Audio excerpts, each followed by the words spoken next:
All right. Welcome back, and thank you so much for tuning in to Covenant Therapy Marriage Ministry. I'm Janine. I'm Teray. And he's moistening his lips for this episode. Well, one of them times, because you love me so much, when we was practicing, you said my lips was rusty. So I want to make sure I don't have ashy lips I'm on. just going to say I didn't say that they were rusty. Not ashy lips on the camera. If there was anything that could be improved, just add a little moisture next time. It's all good. I'd be shining. Look, now. when you got luscious lips like that, you got to take care of them bad boys. They beautiful, baby. They beautiful. Mwah. Would you like to tell them what we're going to talk about today? Yes. So today we're actually going to talk about some myths, because we are, you know what? This is how old we are. We still call ourselves an interracial couple. Oh, what's the right That's word? not the correct term anymore. What is it? We're swirlers. What? We're swirling. Dude, I love it. For real. Like, you go to McDonald's and you get the swirls, chocolate Dude, in I love it. in the cone. We're swirlers. So if any of you happen to be swirlers, and it's not just black and white, Don't just give away mixed. Answers. Huh? Don't give away answers. Oh, my bad. We're swirlers, though. We're swirlers. So we're going to do Cool, some I'm digging that. myth busting for swirlers. People Some are swirly myth. swirling relationships. Yeah. So Nice, we wrote okay. out some common myths and misconceptions about dating outside of your race or a specific group. And so we're going to kind of go through some of these things that we have written down. So, we're going to have our cards and, one at a time, and discuss, our perspective. Now, so one of the things that, Janine definitely wanted to make sure that we inputted in is we are not the overriding authority on all things swirly. We're not the swirly spokespeople, That's right. We do have our perspective, from our experiences, and we do have taken into consideration some of our friends, have had experiences, and from people who have asked us things, about our experience. So we're sharing what we have and the information that we have, and what, kind of like what we went through, issues that we may have had, and we're just sharing that information about the whole situation. And we've been doing this for 28 years, so we have some experiences to share. Just a little bit. We got a little bit of experience, Yeah. a little bit of experience to share. So, We're going to get started? let's get started. All right, let the games begin. Would you like to read number one? All right. So, myth. Number one. All right. Does the Bible speak against marrying someone from another race? Why, yes, Teray. Yes, Teray, it does. So Enlighten me. I would love to enlighten you. So funny story. I didn't realize that was a true statement a long time ago when we were already married and I worked in the clinic, and one of my colleagues who was also a Christian, she just, very innocently and very curiously was asking questions. And I was like, I don't know. I don't know. Does the Bible speak about that? And then I thought to myself, well, if so, it's a little late because now I'm already married. But being who I am, I did my due diligence and I searched it out. And when I searched it out, what it turns out, and I can give you scriptural references if you want to look it up, by all means, please do so. If you look in Nehemiah, and then there's other places where it talks about not marrying people, not giving your daughters, wait a minute, how's that go? Not taking daughters of other, basically, Right. Yeah. Well, races, towns like Moab, or anyway, or not taking Amorites for your sons and daughters, blah blah blah. Stuff. And I don't mean that disrespectfully. I'm just saying outside of who you and your culture of people are. That's right. So when you look at that and you think, wow, they said not to basically intermarry. Why? And it says don't do what Solomon did. Well, then when you look and see what Solomon did, Solomon was super wise. Solomon was, amazing man of God until the end because he had taken so many wives. Solomon loved the ladies. From foreign countries. That's the word I was looking for, countries. And it had nothing to do with their race or their country of origin per se. It was about the fact that they came from different religions. So only Israel at that time, worshipped, the Lord God, Jehovah, Yahweh. All the other countries around worshipped other gods like Baal or There's all the other mess out there. Yeah, that the we just- Astra and Ashtaroth. So fertility god and all this other mess. yeah, so Stuff. the point was that Solomon got distracted because he was trying to make his wives happy. He started building altars Yeah, and worshipped with them these other false gods. these other gods because God said not to do that. Right. And that was a sin against God. It had nothing to do with the race of the other person. It was basically going back to don't be unequally yoked. That's what it says. So the good news is Teray and I are both Christians. So we may look different, but we are brother and sister in Christ. So according to the Bible, we are equally yoked, and therefore we do not fall into the category of... we all right. That's right. So interracial dating is not a sin. It is not against the word of God. But if you are dating someone of another religion, then that is a problem. Because that will cause issues. It will, because your children will be confused. It will make you have to choose whether you're going to serve your God or are you going to serve their God. Or denomination, where you're going to serve your denomination. Oh, we have seen that actually. And other people, your spouse will serve, We its have. denomination. Yeah. And that can be pretty... Our son. Wait a minute, where mine at? Oh, guess what? It's not in here. So I was going to look up the scriptural references with mine. You got to, what was I saying? Oh, you got to, taking the word of God into perspective and looking at what it really means instead of trying to make it mean what you want it to mean. Rightly divide the word of truth, That's and right. so when you do your research and you find that it is talking about people that were marrying outside. Now, when you look at Christianity and faith, your faith, you may not have to be in the same exact denomination. However, if there are denominational differences, that could cause an issue in your relationship, you might want to get those resolved before you get married, because things oftentimes change after you get married when you want to get more serious in your walk, and this denomination may say go this way or do this, and another denomination, unfortunately will say something different. And so, that's where, some things can cause some issues, even in Christianity itself, where everybody will confess that Jesus is Lord.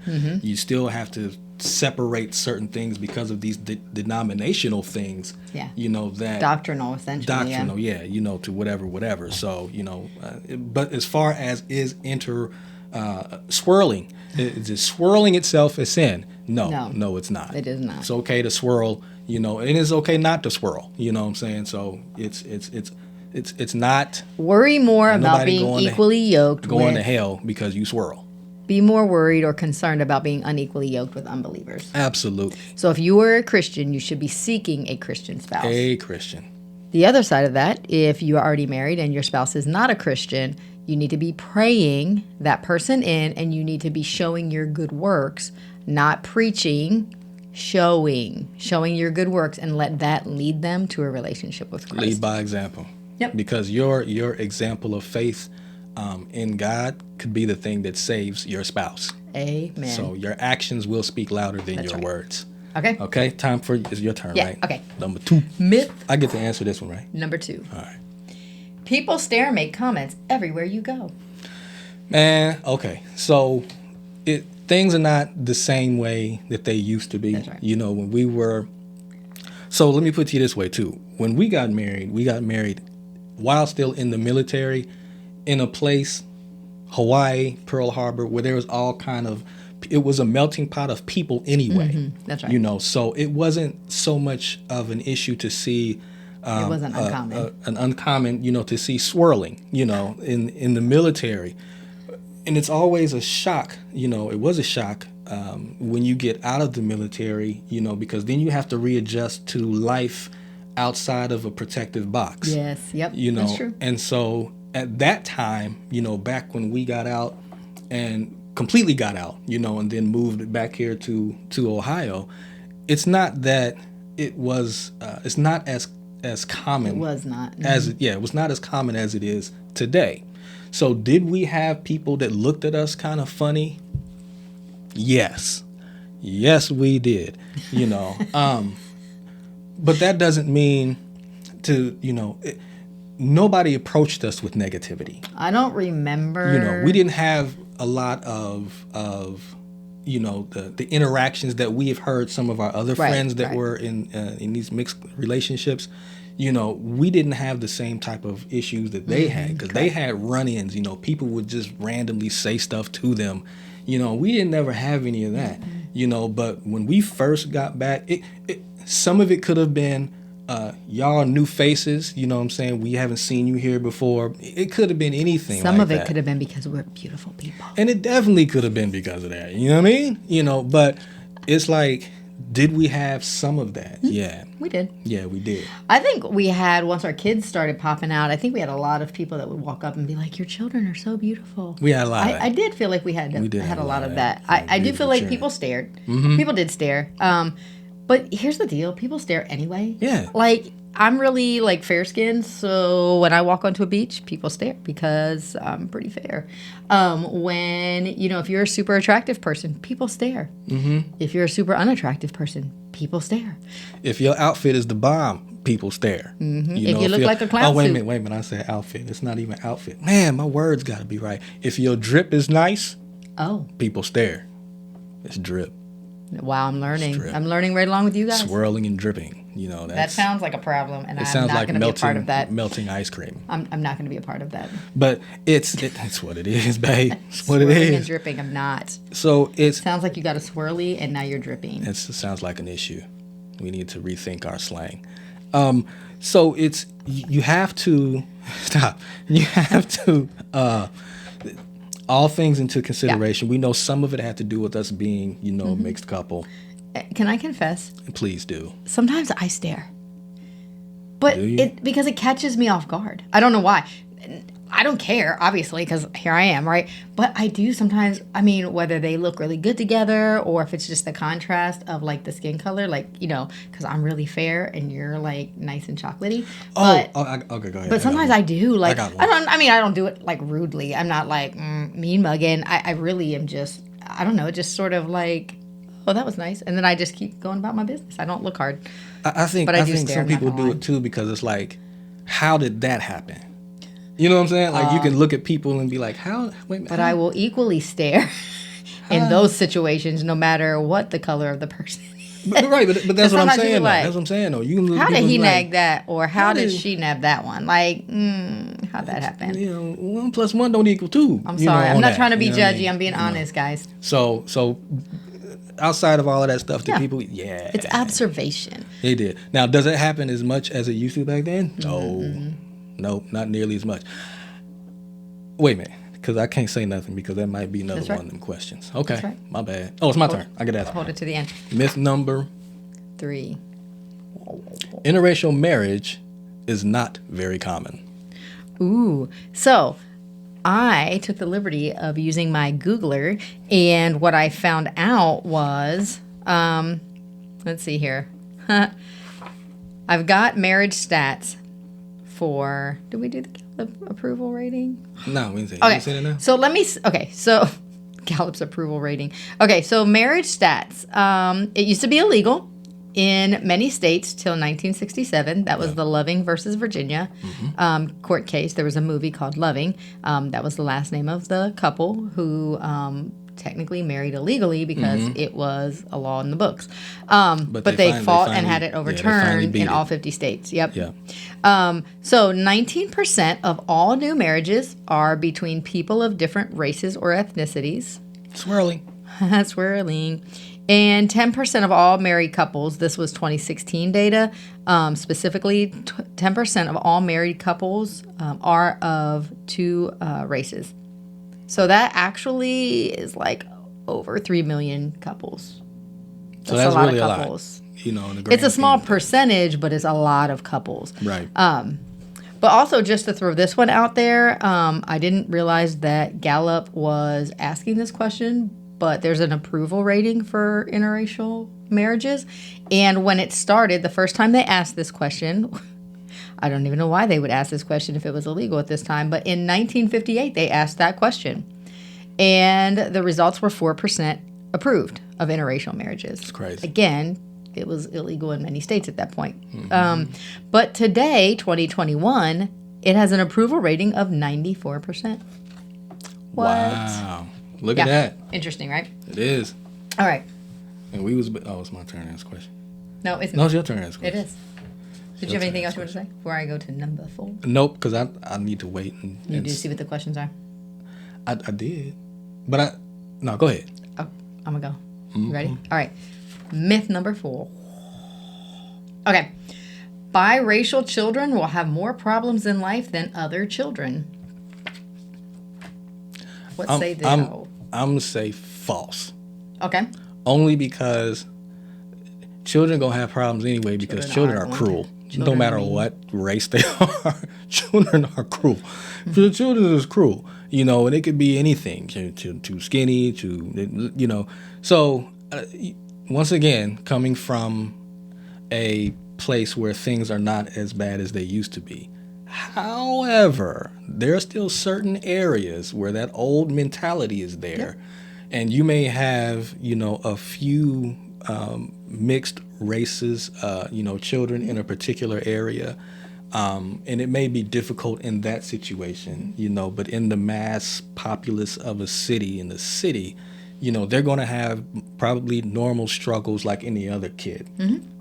Now, let me throw this out there too. And we're talking about interracial mixed kids, but when I was growing up, and I think it may not be as bad as this either, but even in our own African American community, our Black culture, there were still differences between light skinned and dark skinned people. Mm-hmm. Light skinned people, and they didn't. Not all of them were mixed either. Some folks just light. It depends what they got going down in their family tree or whatever. And then there's some people who are just dark. So light skinned people that were just black but light. If you remember School Days, a Spike Lee movie. Mm-hmm. Goes into sort of address that. Went definitely into that. Address that. You know what I'm saying? From that area. You know what I'm saying? You got light-skinned Black people, you had dark-skinned Black people, and you had all different shades and things of that nature, but some were looked at better than the other ones. Mm-hmm. And so these days, where I don't think it is as much of an issue for biracial children, more than any other child, it's just being a kid is hard sometimes. You know what I'm saying? Very hard. Your financial situation as a kid may not be right. You're gonna get teased because of that. If your appearance isn't what they consider desirable, right? You're gonna have if your athletics is, you're gonna have troubles just being a child. Whatever your interests are, there's always something. There's all kind of things going on right now. So back then, would it have made a difference? Absolutely. Well, right now, is it as bad as it used to be? I ain't feeling it. Yeah, and I feel like, so I grew up in, I went to school in an inner city school district, and I went to school, I feel, I don't know, I never looked at the data behind it, but I feel confident that it was a really solid mix of white, Black, and Puerto Rican, mm-hmm. With the sprinkles of Asian mixed in there. But for the most part, where is that at? What? Where was that at? I'm not saying. So I'm not saying. Come on, put them on the map. I'm not. Put them on the map. No, say I'm it. I will. Nope. But moving on. So maybe later. So anyway, so I went to a school that had a solid mix. So I was always very comfortable with culture in general. That was not an issue for me at all. And everybody, I feel like everybody in my school growing up, everybody dated everybody. It sure felt like that. I'm sure it wasn't exactly that, but it sure felt like that. And there were several biracial kids, and I feel like they pretty much just identified as Black, and mm-hmm. they were part of the cool kids, and that was it. I mean, right. I don't remember anybody getting picked on because they were mixed. Yeah. I don't. Now, they would have a different story to tell, obviously, but right. but I don't remember that being a thing when I was growing up. Yeah, there was some. You know mm-hmm. what I mean? There was because interracial marriages and datings was still kind of Mm-hmm. One of the buddies maybe when I was a kid, not in the inner city. Well, even because we inner citied, you know what I'm saying? You inner city, babe? Show enough on the get down. But one of our very, very good friends growing up, I wouldn't say your name, but I ain't gonna do it. Don't do it. But he was one of the first of our group to date a white girl. And crazy, right? So we was all like, what's it like, man? You know what I'm saying? Like, is it any different? You know, what y'all do? You know, and all of that stuff. Because a lot of the interracial, it wasn't, you didn't see a lot of it, you know, back then when we was growing up. But you still had some kids, one of the other people in a group, you know, of our friends, you know, almost got me. That's right. I almost said it. But I don't think he had, you know, them issues. And he was mixed. His mom was white. His dad was black. You know, we all lived in the same apartment complex. And I don't think he had any issues at all. You know what I'm saying? We was all cool, you know, like it didn't matter. You know what I'm saying? But it just wasn't a lot, you know, the area I was in. But that's a good point. So what I want to say is that, you know, and that's why we're saying this is from our perspective. We are not the end all be all for mixed couples around the globe, because it matters where you grew up. It matters where you were raised. It matters where you lived. Just different demographics. When I was doing some of this research, I mean, I think it's not shocking to know that the South was, you know, always lagging behind percentage wise. Right. While the West Coast was always advanced. They were always moving forward. The East was West was the highest percentages across the board, you know, over years. East Coast was second. Midwest was third, followed, of course, lag time by the South. So everybody from those different regions are going to have completely different versions of events. Yep. And that is the truth. Just depends on where you're at. Is it my turn? Yes, it is your turn. Number 5. Well, we just kind of... Biracial children are more attractive than any other children. So since I have biracial children, I'm going to say mine are. But I always hate that. I've known people that make those kind of comments and, you know, I just want to have biracial kids because they're so beautiful. So then what you're saying is that children of the same race, like of, you know, parents with the same race, like aren't beautiful. I don't appreciate that. And so I don't really care for that, to be honest. While I do feel like biracial children often take the best features from the two races, that doesn't make them the most beautifulest thing in the world. And it doesn't make the other children less beautiful. I don't like that. Shout out to Keith Murray, the most beautifulest thing in this world. So that was my answer. I think they are beautiful, but I think all children have beautiful potential. Okay. I agree. And once again, we're not just talking about us, you know, two. There's all types of mixtures, you know. Oh, yeah, because it doesn't. That's coming up. This is not. Anything. Oh, this is your turn then. I just picked. Okay. Myth number 6. All right. The term interracial couple refers only to black and white False. couples. You've been trying to say that this whole time. Go ahead, baby. That's your question. Answer that. I mean, I'm just saying, you know, there's all types of swirls out there.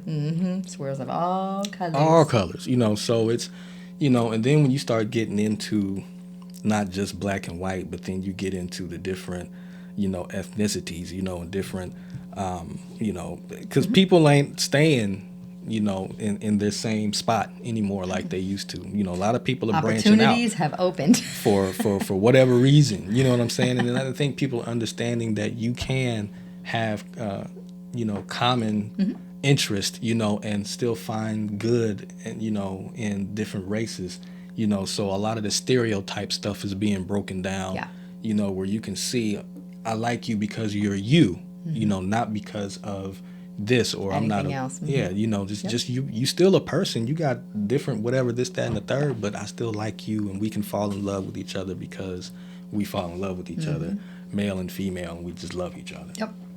All right. Is it my turn? It is your turn. I'm about to crack open this water. Sorry, as I crack open this water.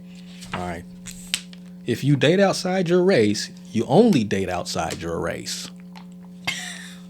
What was that? Once you go black, you never go back? That's what it said.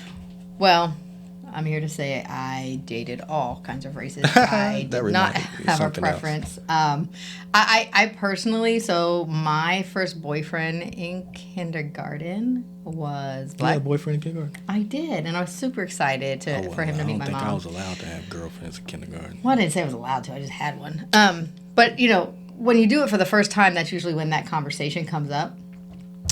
So I did, my first little boyfriend was black, and I was super excited, and, I introduced him to my mom, and my mom was, gracious, and then when we got home, I got the talk, you can be friends, but nothing more.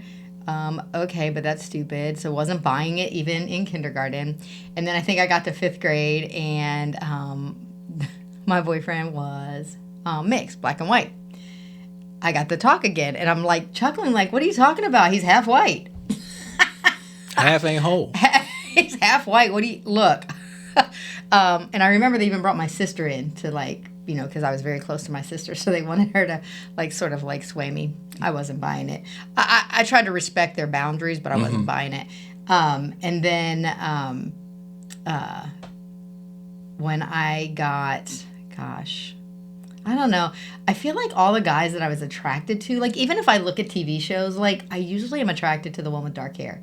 I'm personally usually not a fan of blonde hair and blue eyes. And I'm definitely not personally a fan of pale skin. But that's just me.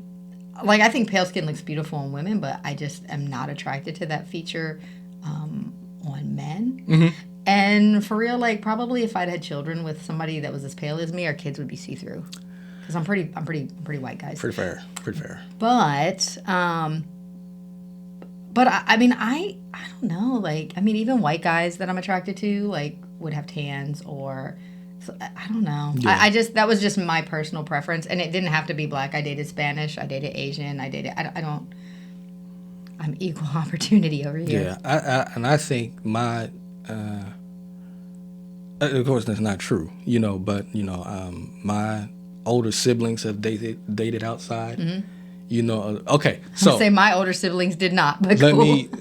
So one of the things was, anybody who's familiar with this, predominantly going to be all the, African-American people, one of the things that we learned back then, growing up, if she can't use your comb, can't bring her home. Don't bring her home. And so that was one of those things that was like, nah, you ain't supposed to. You ain't gonna do that. But it's your mom also. Yeah. So we, where we grew up was there were mixtures of peoples and things of that nature. So it wasn't that it was ever an issue for us, but I don't believe in that statement. Once you date outside your race, you always date outside your race. You find people do have preferences though. Yeah, I think people that's do the have key, preferences, and people, if that's your preference, then that's your preference. Do what makes you feel comfortable with your preference. But it's not a known thing that once you go outside of your race, that you only go outside of your race.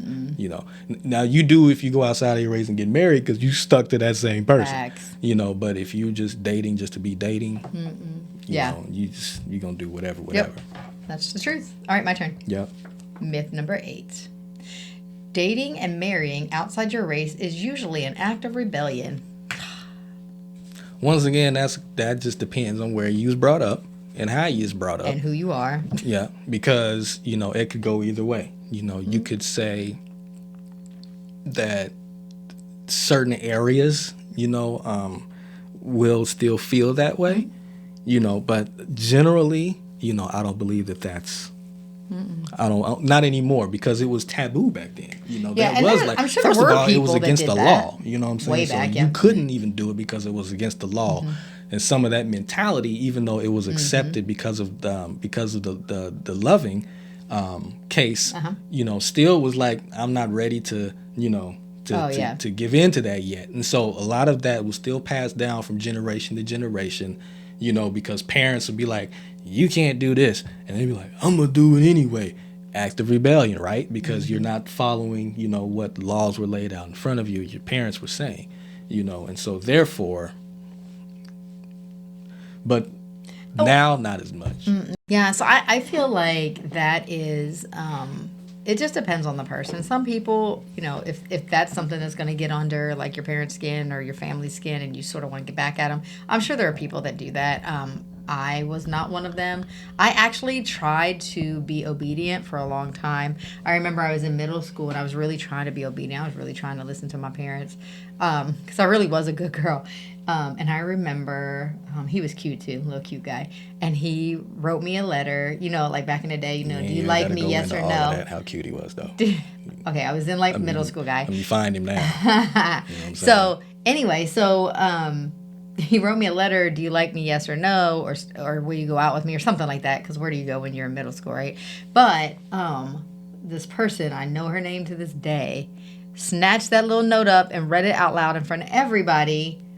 And then had everybody staring at me. Well, are you going to do it? Or are you scared because he's black? Like, that's just wrong. Dude, peer pressure was on. I mean, it wasn't like he wasn't, like a nice guy. We were friends or whatever. Or like he wasn't cute or something. Mm-hmm. And so, of course, then I said yes because of the peer pressure. But then I had to hide it from my mom. And I remember one time he called my friend's house. And my friend, so this is going back to the phones stuck in the wall. Like, so you would have a phone in the kitchen and a phone in the bedroom. And if you both picked it up at the same time, or you could just pick it up at any time and you could hear the conversation. Well, they picked it up at the same time. And when she heard that it was passed to me, my mom's friend told my mom, and I got busted. I got in so much trouble. But anyway, so it was just crazy. There's a lot of things behind that story. But yeah, no, I don't know. I don't feel like that was ever my situation. So. Your turn, my turn. I think I'll read. It's your turn. Okay. So if you date outside your race, it must be because you hate yourself or your race. Mm-hmm. I think really people think that. I don't think that. And I think that's probably a lot less now because it is much more common. But I do believe that there were people at a certain time who thought that was true. Yeah. I don't know that it was true. But I do think there were people that thought it was true. Absolutely. I'm sure there were. Mm-hmm. That wasn't my story. Was that your story? Did you start dating outside your race because you don't like yourself? Or you don't like being black or you don't like black people? Nah. I loved me. Well, I can't go that far. I didn't love me. You know what I'm saying? I didn't have any problems with any of that. So it wouldn't definitely be because, I hated myself. I just didn't grow up with any of them issues. Like, not too much. Mom's never was like, no, you can't do this. Mm-hmm. You know what I'm saying? Mom was like, I want to meet her parents. Yeah. Because I want to know how they feel about my black son dating a white girl. So there's not going to be any issues. Yeah. So as long as there wasn't no issues with the parents, then Mom's was like, okay, cool. But she was like, eyeballing everything, to make sure there wasn't nothing funny going on. And not only in dating, but even in good and close friendships. Because kids didn't, not all kids had the same hang-ups that they had from their parents, or they didn't have their parents' hang-ups. Mm-hmm. But you just still didn't know.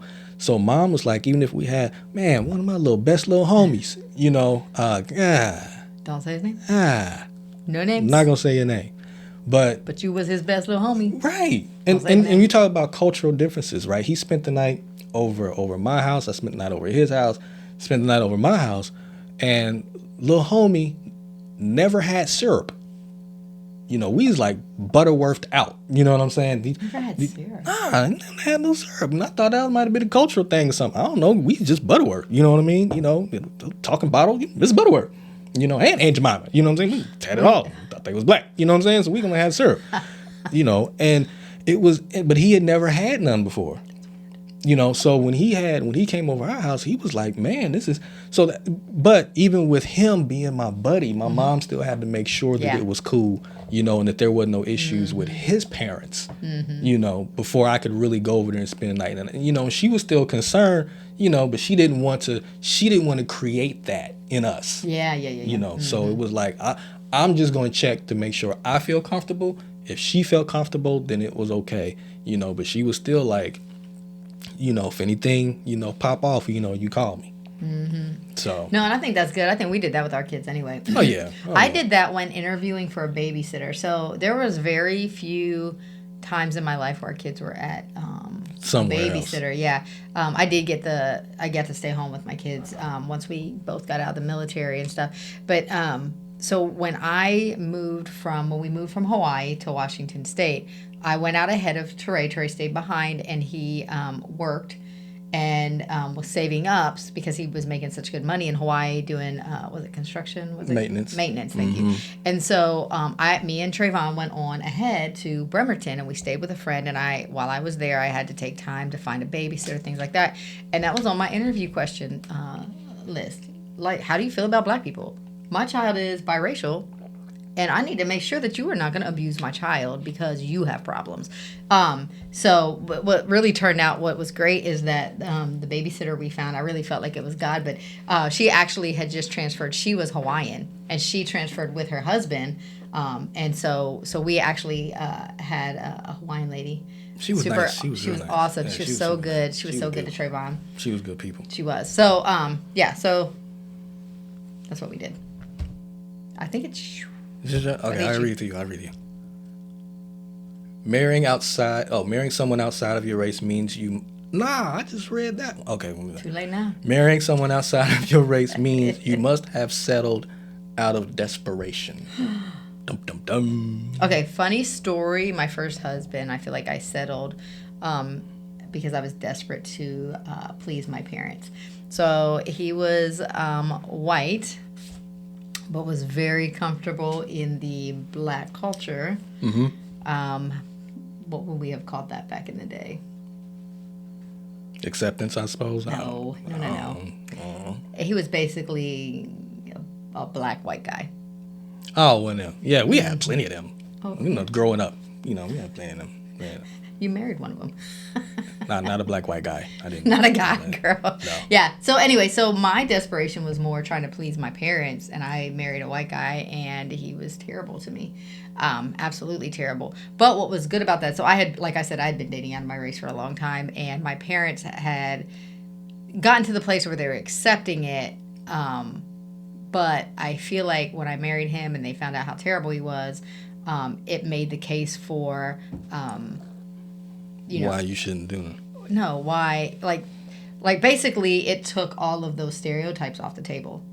You know, that like a black guy was going to work, or a black guy was going to abuse you, or a black guy was going to cheat on you because my white guy did all of those things. So it took all of those stereotypes off the table.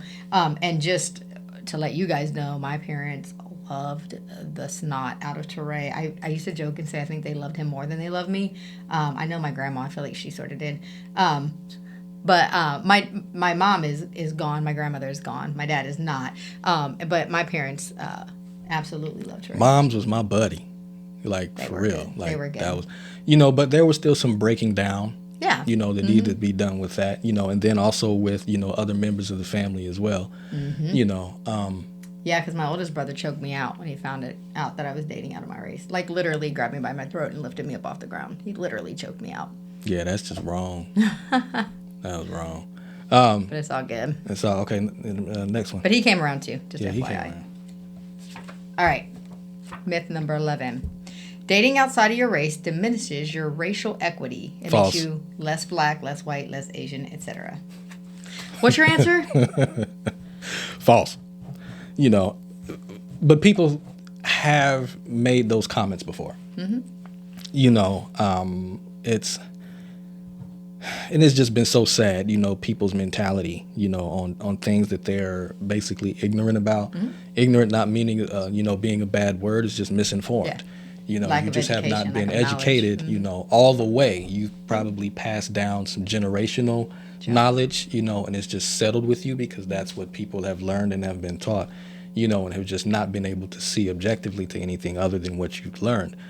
So when you think about this in this particular, statement, or question, dating outside of your race, diminishes your racial equality. Equity, that's what I said. I know. And so people feel, okay, so you are, at least it seems more so that way, not for the black man, but I think for if a black woman does it, then I think she would get more of this than a black man would.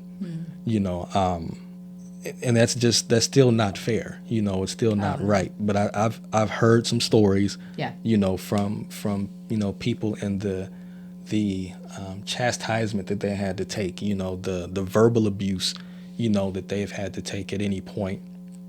Well, you ain't proud of your own, this, that. I mean, it's just crazy. It's just crazy. Yep. No, That's the way I feel about it. No, and I would agree with that. I don't know that that's really, I feel like from a white perspective, again, this is just me. I don't speak for all white people either. But I feel like the only comparison to that is like that a white guy maybe wouldn't want you after you had been with a black guy, but I don't know about like it didn't. I don't think it works like that for white people. I don't think it makes you less white. I mean, maybe back in the day, but I don't know that one. I don't have an answer, a solid answer for that one. Can I make a joke? It's another one. It's not. I don't think we had this written down, but I just thought about it because we're talking about diminishing your racial equity. If you're a black man marrying a white girl gives you better credit. Because the whole thing about white people having better credit and opportunities and things of that nature, like that was something that was actually a thing a long time ago. Was black men was marrying white women because they had better credit. Black men didn't have good credit, so you married a white girl because she got good credit. Well, that was new. I've never heard that was false. That was false too. Okay, number 12. There are no. I'm serious. You ain't never heard that before? No. I used to be all over the place where I hear stuff. But I'm not a black man. You are definitely not. In the name of Jesus. I know that's right. There are no differences between interracial couples and same-race couples. So I'm going to say, by and large, that is true. However, I think as an interracial couple, you face different... Swirlers. We're swirlers. Challenges. I'm not going to go there. All right. But... swirlers. So, the difference, I would say, is... when we plan for vacations, and that's what I wanted to cover. So when we plan for vacations, when we look at buying a house, when we anything like that. I mean, sometimes even if we want to go on a car ride, we have to know which cities to stay out of. So for us, it impacts our ability to travel. It impacts our ability to buy houses. Not our ability. We are legally allowed to go wherever we want. Right, however, do we really want to go somewhere where we feel uncomfortable or we're made to feel uncomfortable? I don't. Right. And I definitely didn't want to do that to my kids because I feel like raising biracial children, I wanted them to be as secure as possible about who they were as humans. Mm-hmm. And I didn't want race to play a factor in that. Not by shielding them, but I definitely wasn't purposely throwing them into a situation that was going to make them uncomfortable. Now, we've had some when we went to that one city. Bike week. Okay, so I scheduled the vacation. I was talking about where we lived at because we had some issues in that. Where the place where we bought the house. Mm-mm. And the kids had some issues going to the school because we were in that. Oh, in that school district. No, I was thinking about when we went to Cedar Point, and it was bike week. I thought it was like bicycle, like. You thought it was sport bikes, wasn't it? No, or you thought it was like bicycles. real like 2-wheel bicycles pedaling. Yeah, because they do like bicycle races. They do all kinds. That's what. Okay, I'm not gonna lie. I didn't even know what bike week was, which is crazy because my family, like my brothers and even my sister, at times have been part of like motorcycle groups. Whatever. I didn't know. I learned my lesson, and we've not visited bike week since. Not our scene. No judgment. Just not our scene. But yours. I would go back. He would because he's like into motorcycles, not my scene. But it was interesting because we were staying at a hotel and again our kids were pretty little, so this was a little while back. But I remember I went in and I checked us in, and the guy beside me, I mean he was a biker, and my brothers, again, bikers, right? But he was like, he was nice, courteous, smiling at me, whatever. And then when Teray walked in, his whole demeanor sort of shifted. He wasn't rude or disrespectful. It just shifted. His guard went up. He was like a different person. I was like, oh, God, please protect us. And I'm tripping because I just saw something on the History Channel a couple of days before about this particular group that he had on the back of his vest. Oh, yeah. Because they're not all like that, but some of them are a little particular. Oh, here we go. So I'm like, all right, everybody needs to stay in the corner, Going into protective mode, mm-hmm. Because it was way more of them than it was of me, but I wasn't going out without a fight, but because this particular group was notorious for doing bad things and, just being, rebel rousers. Yeah, exactly. And it wasn't too on that special, didn't really care too much for too many other races, let alone anybody else on a motorcycle except for their group. So I'm thinking, man, this may not be about to be fun. And not only that, because, they came in with like cases and cases and cases of beer, and here I am with my wife and my children, and I'm thinking, man, this ain't about to be cool. Right. It wasn't at all. Yeah, it was a party situation, not like a family vacation. The good thing, though, is that we were only there for 2 days before that whole group rolled out. Because it was over the weekend, they were done, and then basically that it was like a ghost town for the next week. So our whole vacation was pretty much a ghost town after that. But those first couple days were a little. They were, but just intimidating. We didn't run into bad situations. Like nothing bad happened. No, not at all. We just were sort of a little fearful. But those are the things that we try to be mindful of. And so those are different things that what's the school district look like? What's the demographic? Everywhere we go, we want to look at the demographic because we ask people like, oh, you should go check this place out. Do they have black people there? Mm-hmm. Because we're not going if it's just not. Right. If there's not some black folks there. So those are things that we have to consider or that we choose to consider that maybe other couples, same race couples don't have to consider.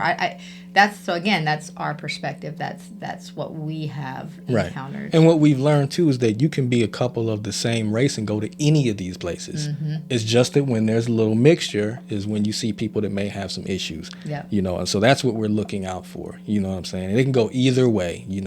The white people could have an issue or the black people could have an issue. Yeah, discrimination goes all around the board. It goes everywhere. It's on both sides. It's not just on one side or the other. So, but those are the things that we would look out for when we plan our vacations and things like. We're not fearful. We just try to exercise wisdom. Yeah. And we don't want to be uncomfortable. We want to live a comfortable life. So. Yep. So that brings us to the end. We've cleared all of our myths. We had 12. We had 12 of them. Hopefully that brought some clarity, and dispelled or kind of got rid of, some of those things that people have some misinformation, Or if you were just curious. Yeah, and hopefully you can see things a little bit differently now. Absolutely. Yeah. And so that will conclude today's podcast. Mm-hmm. So what we want you to do is make sure you like, subscribe, and share. Hit the bell so that you can have notifications for the next time we are on. Like you said, every Tuesday is when we'll be uploading the videos. You can always visit us on Facebook as well. In our Facebook community that we are creating, so we're creating Facebook community to have these types of discussions and more. So you feel free to join us there. Other than that, I think we're good. So thank you very much for tuning in. And make sure you leave comments if you have any questions for us. We can answer them. Yeah. But other than that, I guess we will just see you next week. See you next week. See you next week.